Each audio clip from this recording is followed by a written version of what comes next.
Namaskar. Welcome to this special podcast, and I'm your host, Sree Iyer. Today, we're going to talk about some of the new expenses that are getting unearthed by the DOGE. And the story that is doing the rounds is that United States is continuing to pay Afghanistan around $45 million every week. And one wonders for what? So there are a couple of theories, and I'm going to present both those things to you. You make up your mind which way it's going to be. Thus far, they have spent, that is, United States has spent since 2002. United States has spent $147 billion, B as in boy, billion dollars in Afghanistan. It's all US taxpayer money. Yeah, they are printing money like there is no tomorrow. But one wonders, what did the United States get in return from that 147 billion that they have spent in Afghanistan? Well, I'll ask this question even further. What did the Afghanistan people get from being given 147 billion? Where did all that money go? So a lot questions that come to our mind, but the answers are very, very few. So I'm going to share with you a slide deck that tells you some of the big expense items that are being unearthed. And at the same time, we are going to also try and answer this question, where is the money? Now, by extension, what happened to Iraq? Because in United States has a very small presence in Iraq, but they did go into Iraq in 2003 or 2004. I don't remember the exact date. So that is another country that they have basically been controlling for a long time. What happens there? Is there money going in there too? So many questions. I'm going to try and find as many answers as possible. First, like this video, and here is a slide deck.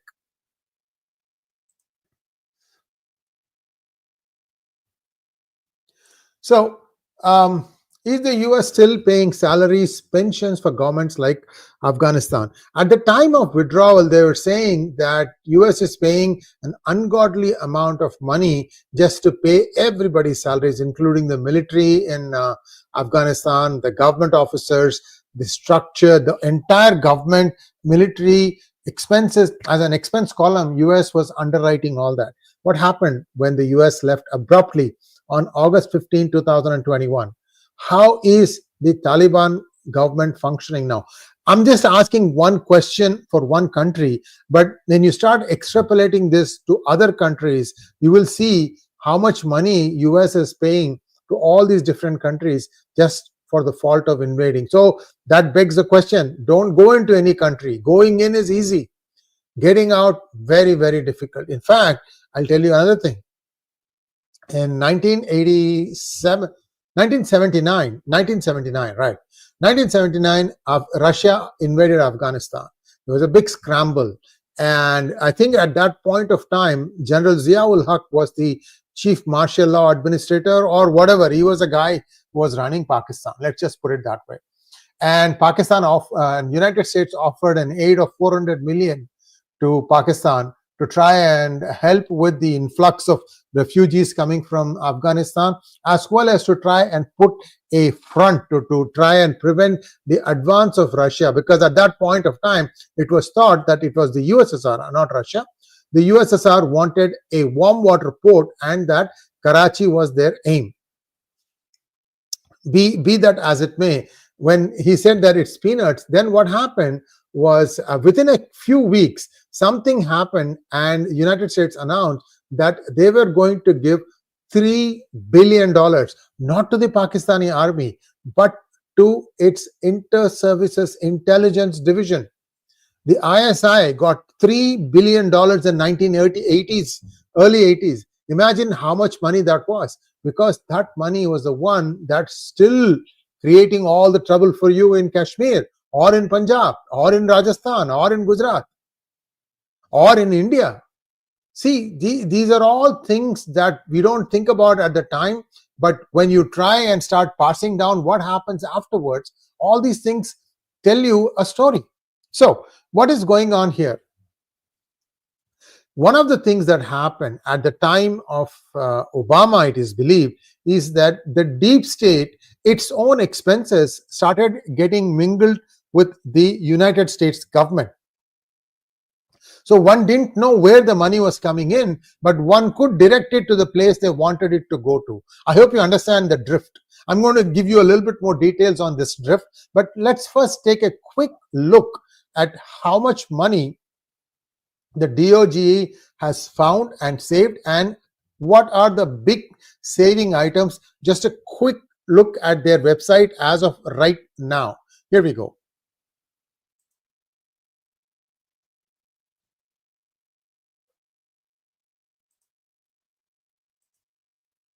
Okay, so this is the amount, 105 billion thus far, and that works out to approximately 652 per US citizen. And I'm going to try and see if I can make this thing a little bit bigger. Just give me one moment.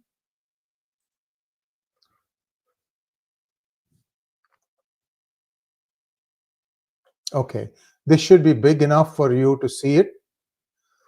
All right, so as you see, the total amount is 105 billion, and if we scroll through and see where the most savings has happened, first is General Services Administration, second is Department of Education, third is the Environmental Protection Agency, and so on, the line goes on. Let's take a quick look at what are the places where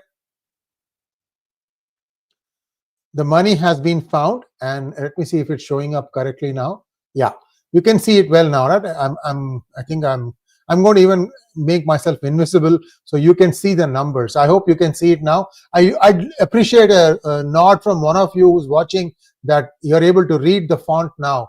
Otherwise, I'll make it even bigger, but then it would lose something else.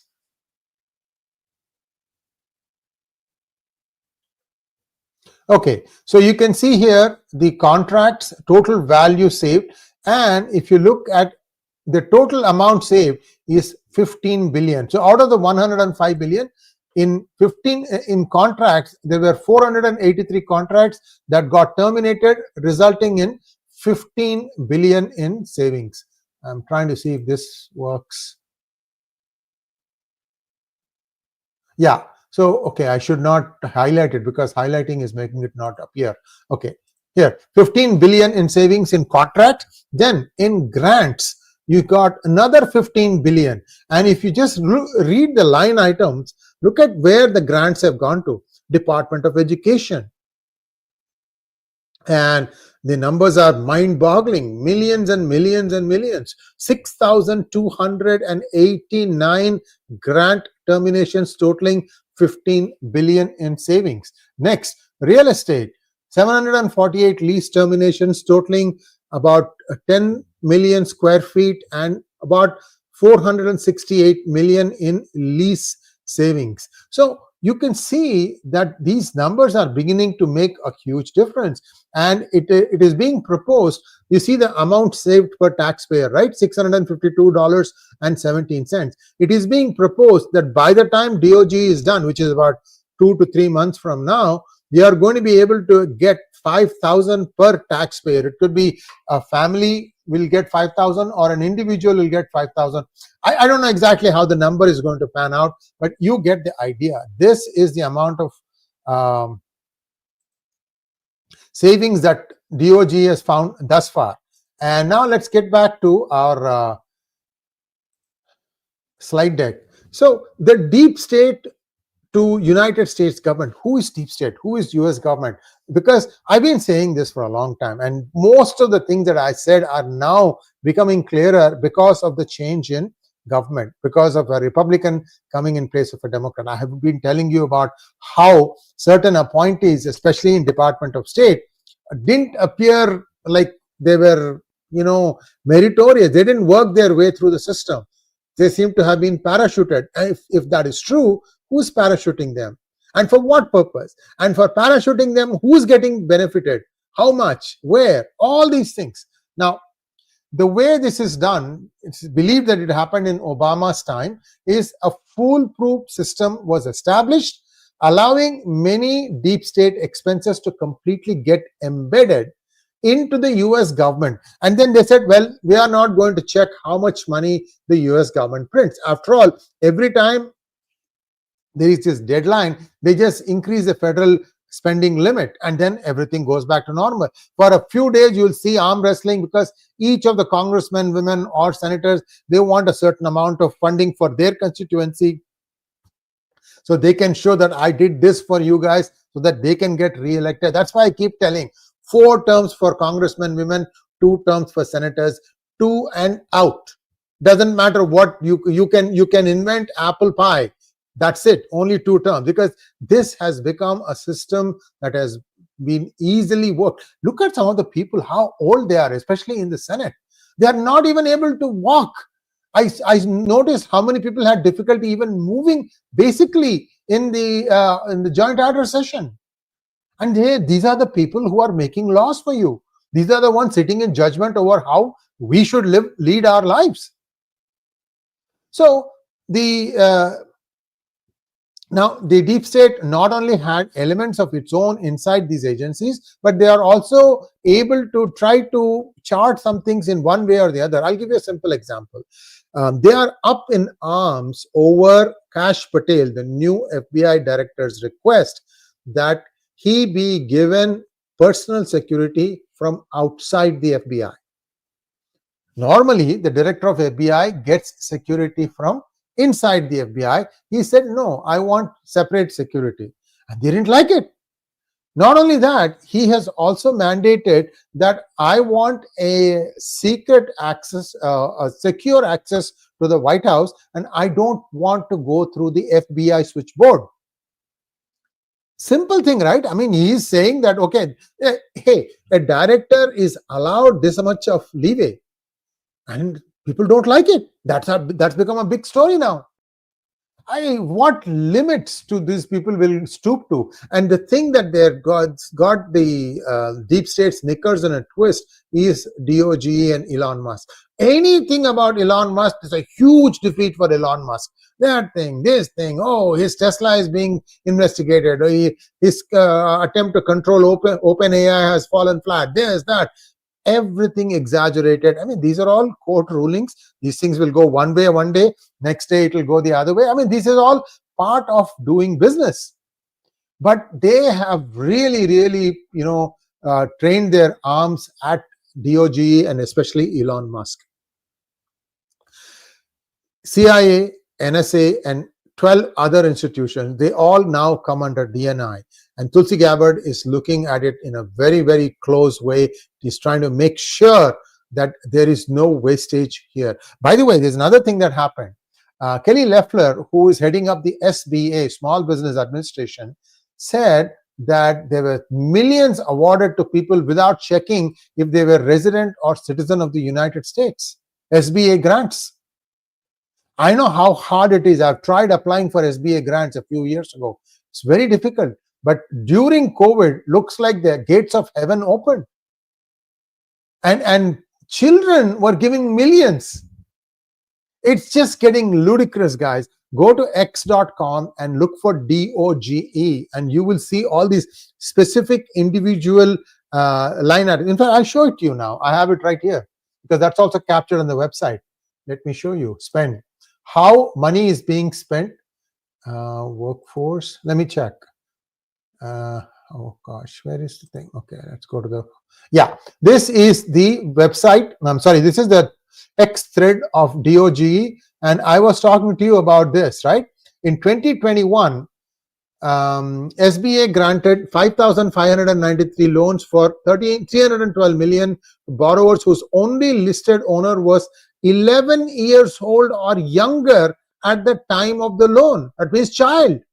While it's possible to have business arrangements where this is legal, it is highly unlikely for these 5,593 loans. 333 million. And that's, see, that was one. And here is Kelly Loeffler signing. This week, I signed a new policy that will require SBA lenders to conduct citizenship verification for loan applications.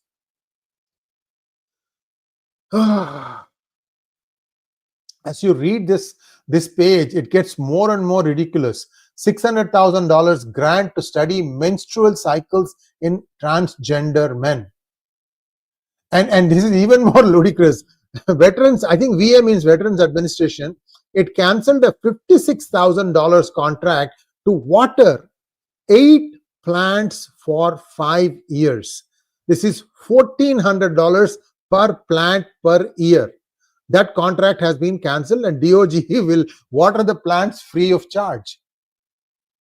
You see how ludicrous this has become now? I mean, I just got blown away.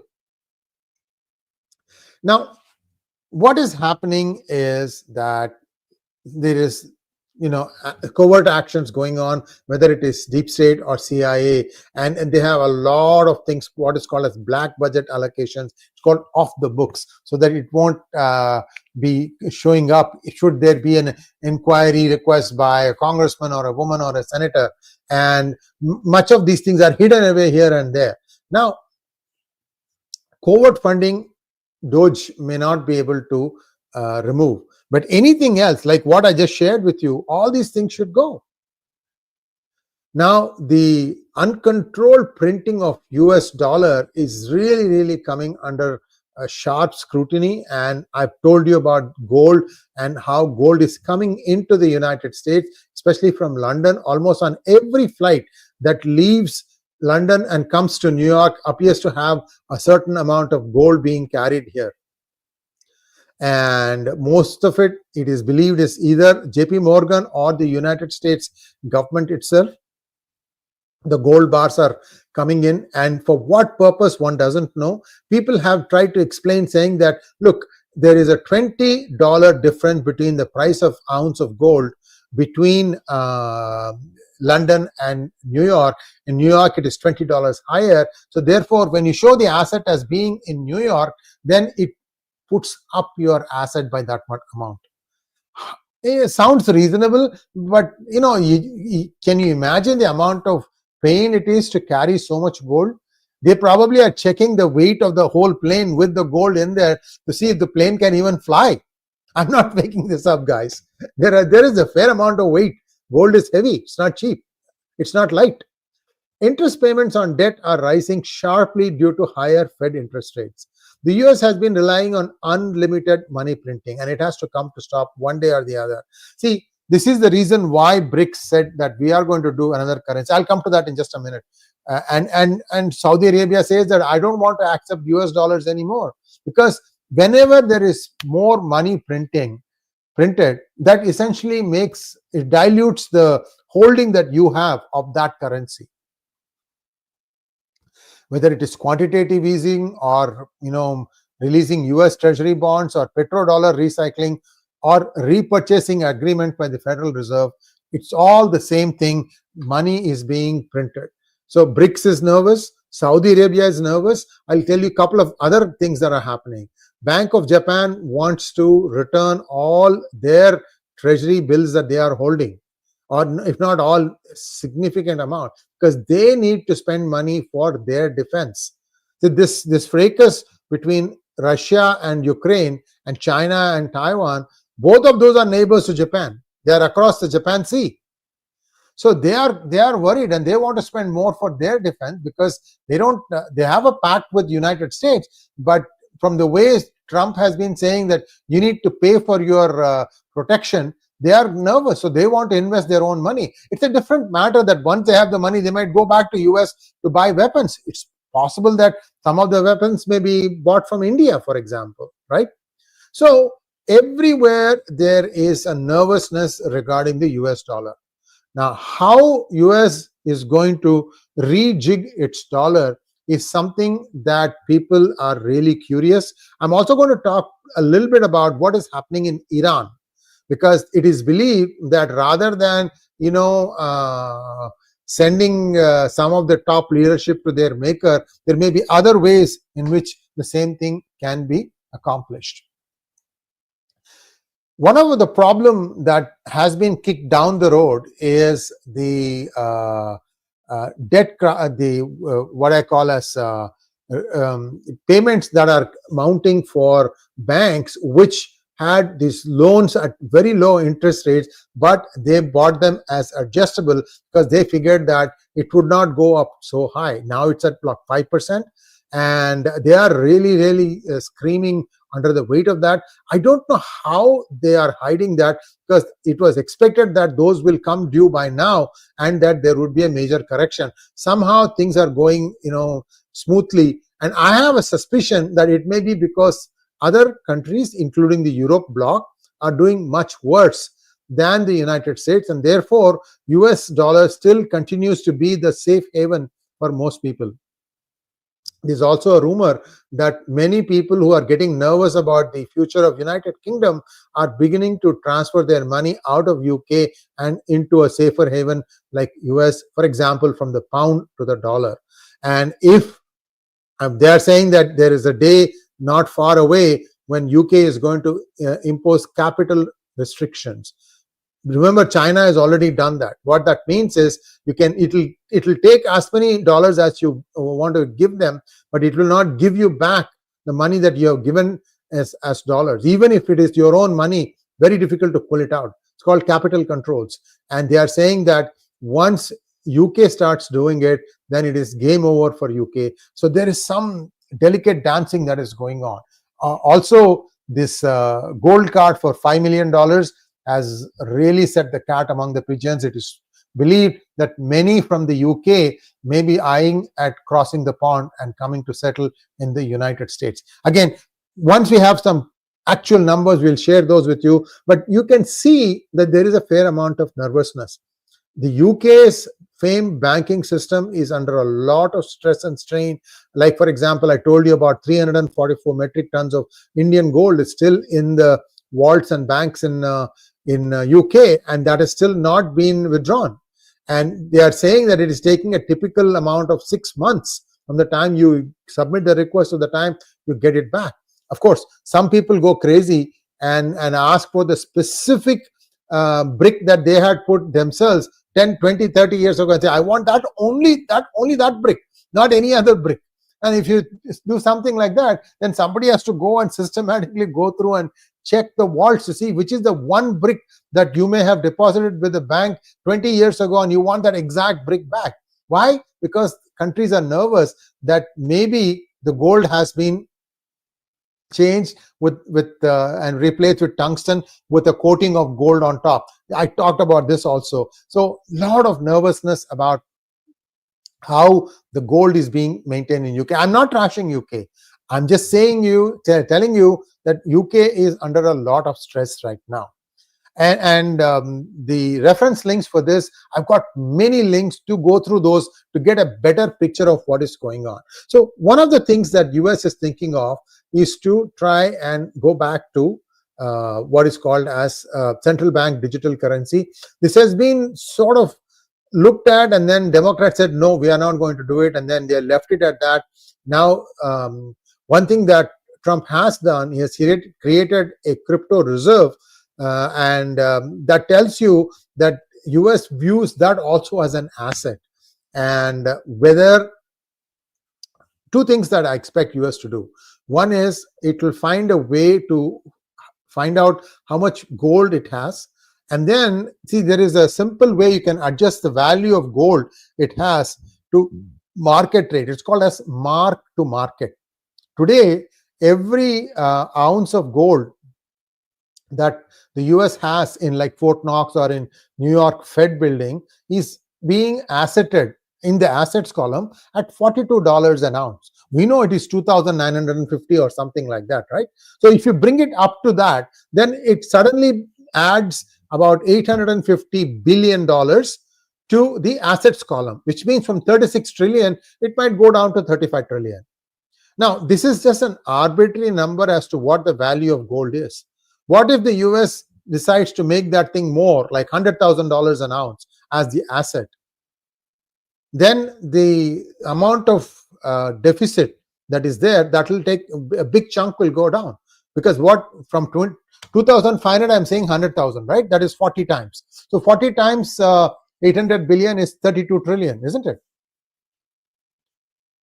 So that will bring it down drastically. Now, the other story that I'm hearing is that US doesn't have 8,000 metric tons, but it probably has more than that. So the more it is, the more the assets column goes up, and suddenly the tax deficit might go away. And then there could be a fiscal discipline installed by pegging the US dollar against gold, and also making sure that the dollar transactions are on a blockchain.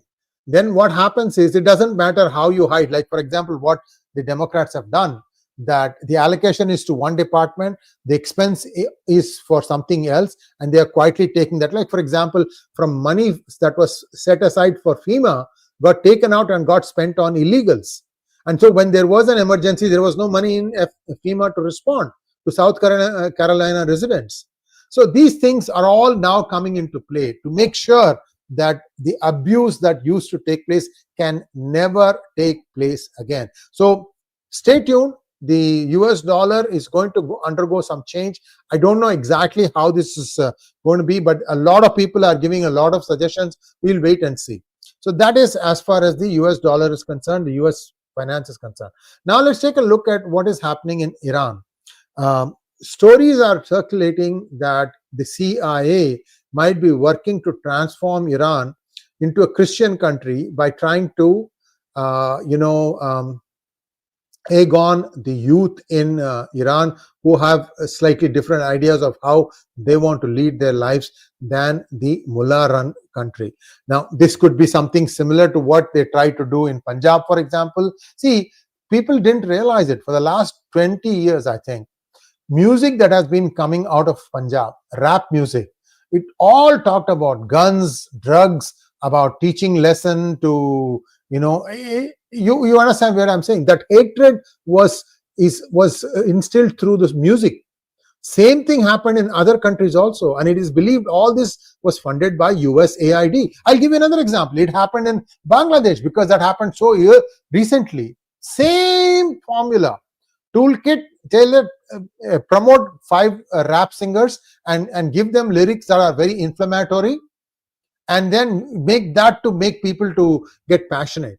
Same thing, I believe, happened in the Maidan Revolution in 2014 in Ukraine.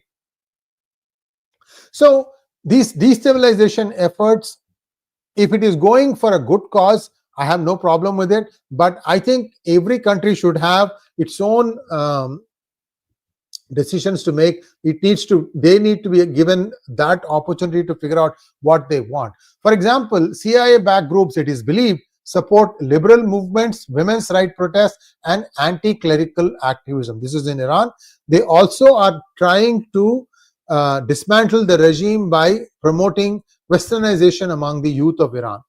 And money flows through NGOs, through university scholarships, and democracy promotion funds. Now, if you remember, who got the Raymond Magsaysay Award? Mr. Arvind Kejriwal.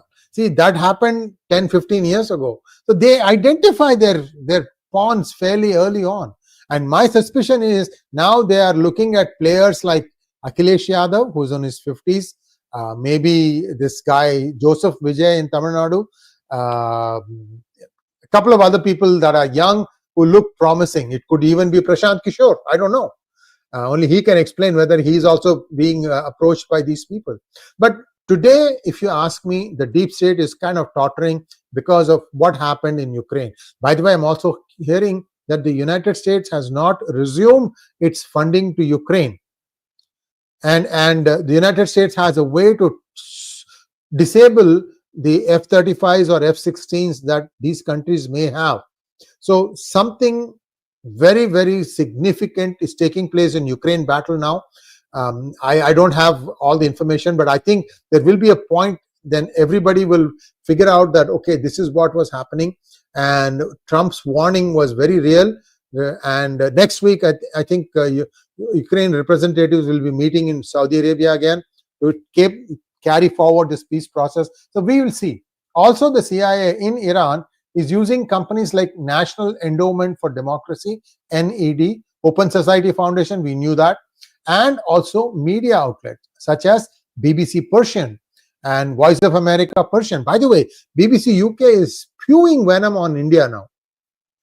All of a sudden, in UK, Why? What did the Hindu do there? They are only 1% of your population. I think they contribute, I think, 6% to your tax base, similar to what it is in the United States. And they use social media to have disinformation campaigns to try and change public opinion. So that is Iran. Now let's take a look at what is going on in Afghanistan. Remember, I told you $45 million a week. Where is it going? Well, it is believed that lithium that is available in Afghanistan is being extracted, and this is coming right through the Taliban intermediaries. What I don't know is whether they are transporting the lithium or by road, or whether they are trying to smelt it and refine it there, because I don't think Afghanistan has that facilities. So they would have to bring the ore to some place, some coast, and from that coast they would have to go, which means right now, with US's relations with Iran being what they are, the only option for them, if they want to bring out the ore to the coast, is to either Gwadar or Karachi. Now you understand when Sumit Peer says that US has its eyes on Gwadar. Gwadar airport and port has been built by China, and US wants to kick them out so that they can use that not only to take the ore from Afghanistan, but also from Baluchistan, which is expected to have some sort of a resolution very shortly. A lot of things are happening right now. And these mineral extraction deals have been signed with the Taliban, and the people who are doing it are US defense contractors, intelligence-linked firms, and in exchange for that, the Taliban is getting a weekly fees. Whether the Taliban is using that to pay salaries or to enrich themselves, that only somebody who's living in Afghanistan can say. But right now, this is what is happening. Now, China, on the other side, wanted to also aggressively mine Afghan minerals. And what are they doing? They are competing with the US deep state. But I think US has an advantage because it has left a fair amount of arms and ammunition in Bagram when they left in the dark of night in 2021. And I wonder if there was a plan of doing what exactly is being played out now, even at that point of time.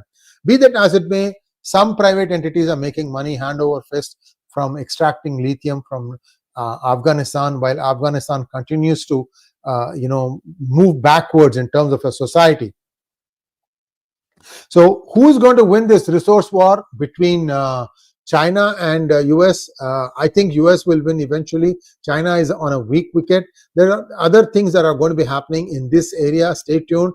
I'm hearing something else in the Northeast. So just stay tuned. If it happens, I'll tell you that, look, I told you this day that something is going to happen. Let's see. What is the end effect of all this? DOGE is now also looking into Treasury. We talked about how much Social Security payments have been completely taken out of whack. There are two ways that SSA has been damaged. One is by taking money from the Social Service Security account to entities that don't exist, number one.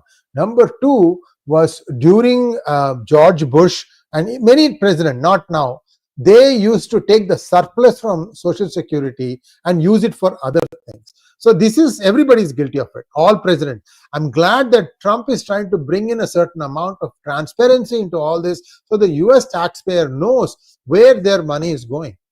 I think as a future step, if US has to go and fight a war somewhere, there may be a referendum that would be called and say, okay, here is a software that you can all log in, go to this site and click whether you approve of this spending or not. And based on that, US decides. Because I don't give much faith, I don't place much faith by the current executive that exists in Washington, D.C. The swamp is being drained one department at a time, and we should support DOGE. There will be some excesses here and there, but thankfully they are making sure that these are getting addressed quickly. A lot of money is being taken out of many organizations, they are all hopping mad. There are some genuine people also who are also getting hurt. I think we are one of the few sites who are highlighting that too, saying that you have to have a quick redressal mechanism and then everything will be smooth. So let's hope for the best. Thanks for watching. Please like, share and subscribe to our channel. I don't know if you have any questions here. There are a couple of questions. Let me just quickly go through the list here. A lot of people making comments here. Humanist, Trump talks tough but talks sense. Most other presidents of the US were talking nice but screw the country and the world. I couldn't agree with you more.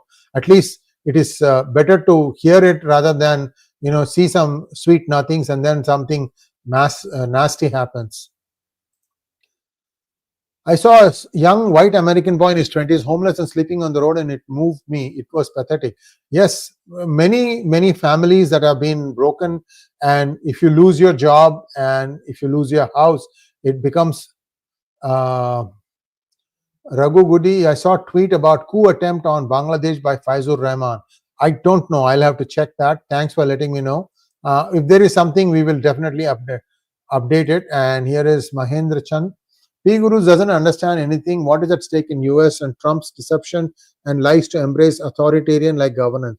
Mahendra Chandji, I would really appreciate it if you put in by way of comment what you want to say to substantiate what you are saying here. You can add in comment saying that here is why this is right, Trump is wrong, and that I'm not understanding it. I mean, just making a statement doesn't make you right and make me wrong. I'm not saying I'm right either, but substantiate it, rebut it with facts. Okay. Ameya Rupal, hello Sree, how about US government starting a bond scheme where ordinary citizens buying bonds reduce government debt, at least interest on payment can reduce? I'm not sure, Ameya ji, this is already available by way of many other schemes. Bonds are also not getting the yield that they used to give. Let's wait and see how. First, efficiency is most important. I think they have a plan as to how to make this budget deficit go away. I think Partha wants to know, Major Gaurav Aarya says 400 million to Pakistan was hit hard Iran, while soft Iran works on Chabahar and other energy pipelines, and Israel works on Riviera IMEC. Probable. Yeah, it is possible. But see, what happens is when you give so much money to a corrupt country, more than half of it gets skimmed off by the top guys, and hardly anything is left for the actual work for which is it intended for. That's where the problem comes. That's all we have. Thanks for watching. Please like, share and subscribe to our channel. Don't forget to click on the bell button for notifications. Namaskar.